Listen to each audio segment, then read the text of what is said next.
Hey everyone, Anthony with Scribbins Media. Today we're going to talk about the camera that I use, the settings, and the process for shooting amazing real estate photography. So here I have the Fuji X-T30 with a 1024 aspherical wide-angle lens. This is the camera that I use for shooting all my real estate photography. The reason why I chose the Fuji X-T30 is because it supports multiple levels of bracketing. And bracketing is used for HDR photography or high dynamic range. I'll explain what that means in a bit. And of course it has that classic design that is so pleasing to look at. This camera really packs a punch and it's fantastic for bracketing photography. And let me explain what that is. Normally when you take a photo, you just take one picture and you get one file of that picture and that's it. With bracketing, you take one picture and you get multiple files for that single picture, and every file is going to have a different level of exposure. And that's very important because you're capturing low exposure, high exposures, and when you bring those files back into the computer, you can flatten them, infuse them, and you create one stunning photo that has an array of lighting options. And if you look closely, Fuji has included bracketing options right on the camera, right there. Bracket 1, bracket 2. Now I'm gonna go over the settings that I have on my camera for real estate photography. The first one is shooting in RAW format. So in your menu settings, you wanna make sure that you go under image quality and you wanna set this to RAW. It normally comes under normal, but setting it to RAW will make sure that you have the right format and you're maximizing the file size and the quality of the image when you're shooting real estate.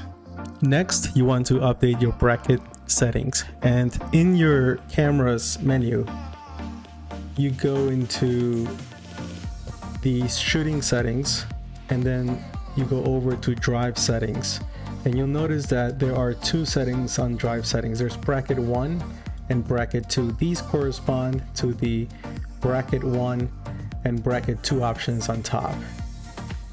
So if you go to bracket 1, you want to select the AE bracket, that stands for auto exposure, and next go into frames step setting, and here you select how many frames do you want to shoot with every time you press on the shutter button.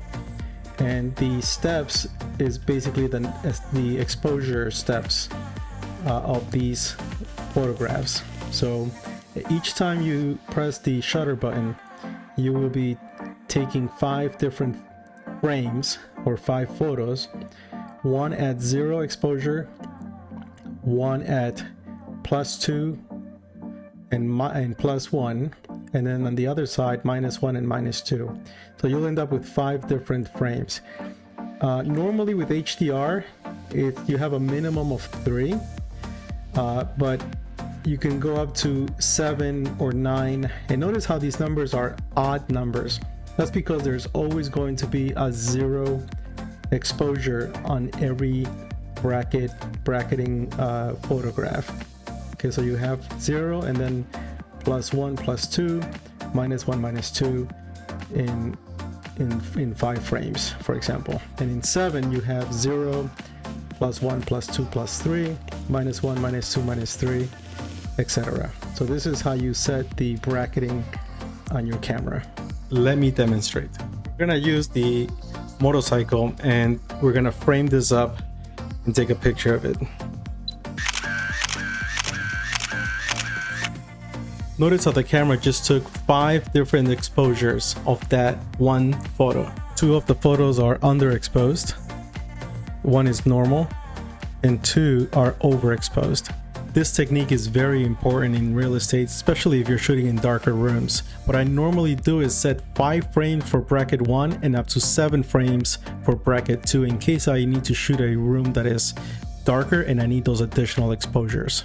Another very important note, because you're shooting multiple frames, you need to make sure that you have a very steady tripod and you're using some sort of remote mechanism to trigger the shutter. And this could be your phone, it could be a remote. Any slight movement between the frames will cause a blurry photo. With that said, you need to find a way to trigger the shutter remotely. This particular camera has an app that you can download and use to trigger the shutter. There are remote options that you can also purchase, but it's just another tool that requires another battery for you to carry around. So I find that using your phone is really the best option for this. There are some remotes where you can plug in right into the camera. They don't require batteries, but you need to stand next to the camera to trigger the shutter remotely with those options. And I find that there are situations where in real estate you don't have much space to work with and you want to get that right shot at that right angle and you cannot be next to that camera. So you can set up the camera, walk out of the room, take out the app and trigger the shutter. Okay, let's move on to the aperture. So the aperture that you want to set on the camera for real estate is about 8. And the aperture is your field of depth.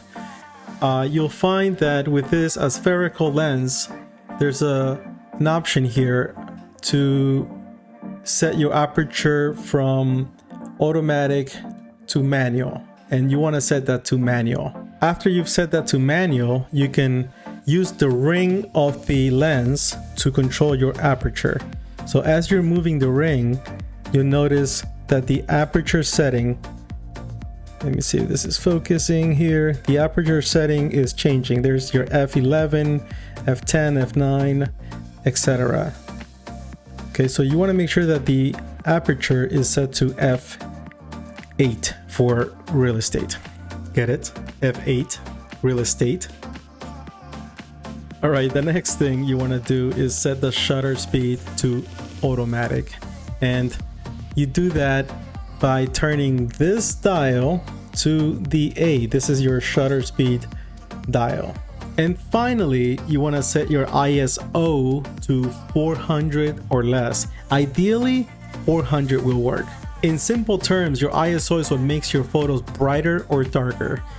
Problem is that if you make your ISO too high, then your photos will come out very grainy. You don't want that in real estate. So the lower, the better. I found 400 to be the sweet spot. After you have walked around the property and you've taken some amazing shots, the next step is to bring those files back to a computer and use an application like Photoshop or Lightroom Classic to stack them, infuse them to create that stunning HDR photography. Let's go to the computer so I can show you what it looks like. Here we have Lightroom Classic, and on the right we have the 3 framed photos of a property that I took a few days ago.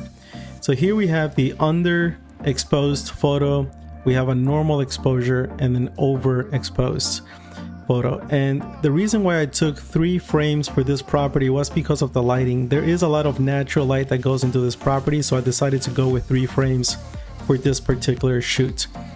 And in Lightroom Classic, we will stack the photos like this, and then I use a program called LR Infuse to infuse all of these 3 photos into one, and this is the result.